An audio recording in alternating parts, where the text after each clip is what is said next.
बंधु माने आपणकर जदि मेष राशि होइथाय तो भिडियोटी को थरे मात्र शेष पर्यंत निश्चय देखंतु कारण मेष राशि व्यक्ति विशेष मानकर जीवन एही पवित्र श्री पंचमी अर्थात सरस्वती पूजा ठारू बदलबाकू जाउअछि। कारण ग्रह नक्षत्र मानकर चलन रे एक बहुत बड़ परिवर्तन हेबाकू जाउछि। श्री पंचमी रो 2 दिन पूर्व ही आपणक राशि अधिपति मंगल निजर राशि परिवर्तन करबाकू जाउछन्ते। एहा सहित शुक्र बुध एवं सूर्य मध्य आपणकर एकादश भाव अर्थात लाभ स्थान को गोचर करिवे, जहा फल रे आपणकर भाग्य रे एक बहुत बड़ परिवर्तन हेबाकू जाउछि। आपणक जीवन रे चलिथिबा समस्त दुख कष्ट एवं समस्यार अंत हेबाकू जाउछि। तो आसंतु जानिबा एही पवित्र श्री पंचमी अर्थात सरस्वती पूजा ठारू आपणकर जीवन रे कोन सब परिवर्तन आसीबाकू जाउछि। तेबे एहा पूर्वरु जदि आपणकर मध्य मेष राशि होइथाय तो एही भिडियोटी को लाइक करी चैनल टी को सब्सक्राइब करि दियंतु एवं कमेंट बॉक्स रे जय मां लक्ष्मी निश्चय लिखंतु। बंधु माने श्री पंचमी पूर्वरु सूर्य आपणकर एकादश भाव को चलन करिवे। तो जेतेबेले सूर्य आपणकर एकादश भाव रे गोचर करिवे सूर्यंकर दृष्टि पंचम भाव उपरे रहिबो, जहा फल रे विद्यार्थी मानकु सेमानकर शिक्षा क्षेत्र रे बहुत अधिक सफलता मिलिबो। जेहेतु आपणकर पंचम भाव रे केतु गोचर करूछंती तो पाठ पढ़ारे आपणकर सेतेटा मन लागु नथिला, आपणकर माइंड डाइवर्ट हेउथिला। तो सूर्य जतेबेले आपणकर एकादश भाव को चली आसीबे एवं तांकर स्वगृह को देखिबे तो विद्यार्थी मानक पई शुभ समय आसी जिवो। आपणको आपणकर शिक्षा क्षेत्र रे सफलता मिलिबो। आपण निजर पाठ पढ़ा रिलेटेड जहाँ भी डिसीजन नेबे सेथिरे आपणको सफलता मिलिबो। एही श्री पंचमी परे जदि आपणकर किछि एग्जाम अछि, किछि कॉम्पिटिटिव एग्जाम अछि, सरकारी परीक्षा अछि तो निश्चित भाबरे सेथिरे आपणको बहुत अधिक सफलता मिलिबो। पंचम भावटी आपणकर शिक्षार भाव हेबा सहित पंचम भावटी मध्ये होइथाय आपणकर प्रेम जीवनर भाव एवं संतानर भाव। तो आपणकर प्रेम जीवन रे एवं आपणकर संतान क्षेत्र रे मध्य आपणको शुभ फल देखिबाकू मिलिबो। जेहेतु आपणकर पंचम भावर अधिपति एवं प्रथम भावर अधिपति मंगल एकादश भावरे एकत्र गोचर करिवे तो आपणको आपणकर संतान को नहीं कोनोसी खुशी खबर मिले पारे। जदि आपण निसंतान अछंती तो आपणको संतान सुख प्राप्ति होई पारे एवं आपणकर प्रेम जीवन रे पूर्वरु जदि कोनोसी प्रकार मनांतर मतांतर चलीथिला कारण सूर्य एवं मंगलଙ୍କ ମଧ୍ୟରେ 1/12 कनेक्शन बनुथिला, किंतु एही सरस्वती पूजा परठारु सूर्य एवं मंगल एकत्र गोचर करिवे। तो पूर्वरु आपणଙ୍କ ମଧ୍ୟରେ जहाँ भी किछि डिस्टर्बेंस थिला से सब दूर होई जिवो, जहाँ भी किछि मनांतर मतांतर थिला से सब सॉल्व होई जिवो एवं पुनर्बार आपणଙ୍କ ମଧ୍ୟରେ बहुत भल संपर्क गढ़ी उठिबो। आपणଙ୍କ ମଧ୍ୟରେ भल पाइबा बढ़िबो, बुझामणा बहुत भल रहिबो। आपणଙ୍କର वैवाहिक जीवन रे मध्य आपणको बहुत अधिक सफलता मिलिबाकू जाउछि। कारण आपणଙ୍କର सप्तम भावर अधिपति शुक्र एकादश भावरे लाभ स्थान रे गोचर करिवे, जहा फल रे आपणଙ୍କର जीवन साथी को अनेक गुडिये लाभ प्राप्ति हेबो। तांकर पर्सनल एवं प्रोफेशनल लाइफ रे आपण ग्रोथ देखिबाको पाइबे। तांकर कैरियर रे कोनोसी बड़ अचीवमेंट मध्य पाई पारंती। कैरियर को नेकी तांकर जहाँ भी किछि स्वप्न थिला से सब मध्य पूर्ण हेबो। आपणकर वैवाहिक जीवन मध्य सुखमय व्यतीत हेबो। आपणक मध्यरे बुझामणा तालमेल बहुत भल रहिबो। आपण दुई जण मिसी किछि बड़ डिसीजन मध्य नै पारंती। जेहेतु आपणकर प्रथम भावर अधिपति एवं सप्तम भावर अधिपति एकत्र गोचर करूछंती तो एहार प्रभाव रे आपणक मध्यरे कनेक्शन बहुत स्ट्रांग रहिबो। आपणक मध्यरे भल पाइबा मध्य मजबूत रहिबो। आपण आपणकर स्वास्थ्य रे मध्य बहुत अधिक उन्नति देखिबाकू पाइबे।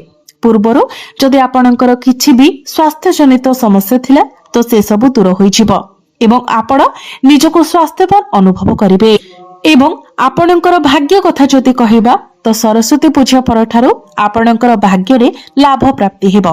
जेहेतु आपणकर प्रथम भावर अधिपति मंगल लाभ स्थान रे गोचर करिवे एवं आपणकर भाग्य भावर अधिपति गुरुंकर दृष्टि आपणकर भाग्य भाव उपरे रहुछि तो आपणको प्रत्येक क्षेत्र में आपणक भाग्यर साथ मिलिब। भाग्य संबंधित आपण जहाँ भी निर्णय नेबे सेथिरे आपणको सफलता मिलिब। भाग्य बल रे अल्प परिश्रम रे आपण अधिक सफलता पाई परिबे। आपण जेउ भी कार्य रे हाथ देबे सेथिरे आपणको सफलता मिलिब। पूर्वरु अटकी रहितिबा कार्य आपणकर आगको बढ़िब। कारण जेबे भी आपणकर भाग्य आपणको साथ देई थाए तो सेते बेले माटी छुइले मध्य ताहा सोना पालटी जाई थाए। अर्थात एही समय आपण जहाँ भी डिसिजन नेबे सेथिरे आपणको सफलता मिलिब। एही सरस्वती पूजा परे आपणको कोनोसी बड़ धन लाभ मध्य होई पारे किंबा जदि आपण किछि बड़ इन्वेस्टमेंट करबाकू चाहउतिले तो ताहा मध्य आपण करि पारिबे। एही सरस्वती पूजा परे आपण किछि बड़ जिनिस किणा किणी करि पारंती। कोनोसी जमी भूमि प्रॉपर्टी इत्यादि रे डील करि पारंती। एही सरस्वती पूजा परे आपणको गृह रे कोनोसी शुभ मांगलिक कार्यर मध्य आयोजन होई पारे। तेबे मने रखंतु आपणको किंतु आपणकर बाणी आपणकर एग्रेशन उपरे कंट्रोल रखिबार अछि एवं अन्य केही जदि आपणको कोनोसी इन्वेस्टमेंट करबा कथा कहउचंती तो सेते बेले बहुत भाबी चिंती धैर्यर सहित आपण डिसिजन नियंतु एवं आगको बढ़ंतु। हठात करे ए सब क्षेत्र रे अन्य कहार कथा रे पड़ी आपण किछि डिसिजन नियंतु नाही। कारण मंगल एवं राहु एकत्र हेबा कारणरो अंगारक दोषर निर्माण हेबो। तेणु अन्य कहार कथारे पड़ी आपण कोनोसी भूल डिसिजन नियंतु नाही। कैरियर कथा जदि कहिबा तो शनि आपणकर द्वादश भाव में गोचर करुछंती किंतु बुध शुक्र सूर्य एवं मंगल एही चार प्रमुख ग्रह आपणकर एकादश भाव में लाभ स्थान रे गोचर करिवे जहाँ आपणकर कैरियर को मजबूत बनाइबारे बहुत अधिक सहाय्य करिवो। शनि जेहेतु द्वादश भाव में अछंती तो आपणक मध्यरे निहाती भाव में कार्यभार अधिक रहिबो, रेस्पॉन्सिबिलिटी अधिक रहिबो। किंतु आपण जदि परिश्रम करूछंती तो आपणको बहुत अधिक सफलता मध्य मिलिबो। वर्तमान आपणको राशि रे शनि 7.5 चलिछि तो जदि शनि आपणको कुंडली रे बहुत भल स्थिति रे अछंती तो शनि एठारे आपणको रंकर राजा मध्य बनाई पारंती। तो एही कथा को आखि सामने रे रखी आपण निजर कर्तव्य पथरे आगे चलंतु। कारण आपण जेते अधिक परिश्रम करिवे आपणको सेते अधिक सफलता मध्य मिलिबाकू जाउछि। आपणको आपणकर कैरियर रे सेतिकी बड़ अचीवमेंट मध्य मिलिबाकू जाउछि। तो निहाती भाबरे एही सरस्वती पूजा परे आपणकर कैरियर बहुत भल रहिबो। आपण जेमिति चाहिबे आपणकर कैरियर को सेमिति गढ़ी पारिबे। अर्थात आपण जे अनुसार परिश्रम करिवे आपणकर कैरियर को आपण सेते भल मोड़ देई पारिबे। बिजनेस कथा जदि कहिबा तो जदि आपण डेली इनकम रो काम करूछंती तो आपणक पई बहुत भल रहिबो। आपणकर डेली इनकम रे ग्रोथ आसीबो। जदि आपण मार्केटिंग रो काम करूछंती, ऑनलाइन रो काम करूछंती, पब्लिक डीलिंग रो काम करूछंती, कंसल्टिंग रो काम करूछंती तो एई सब क्षेत्र रे आपणको बहुत अधिक सफलता मिलिबो। आपण किछि नूतन कार्य मध्य आरंभ करि पारंती।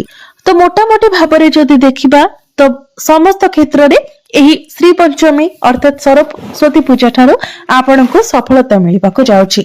ता आपणकर स्वास्थ्य रे हिउ, आपणकर शिक्षा क्षेत्र रे हिउ, प्रेम जीवन रे हिउ, आपणकर संतान क्षेत्र रे हिउ, आपणकर वैवाहिक जीवन रे हिउ, भाग्य रे हिउ, कैरियर रे हिउ, प्रत्येक क्षेत्र रे आपणको सफलता मिलिबाको जाउछि।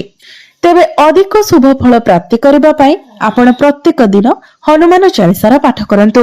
प्रत्येक दिन मंगलंकर बीज मंत्र 108 थर जप करंतु।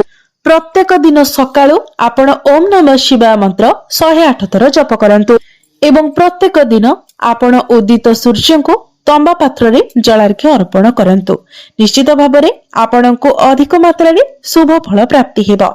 तो बंधु माने आपणकर जीवन मंगलमय हो, एहा ही ईश्वरଙ୍କ निकटरे मोर प्रार्थना।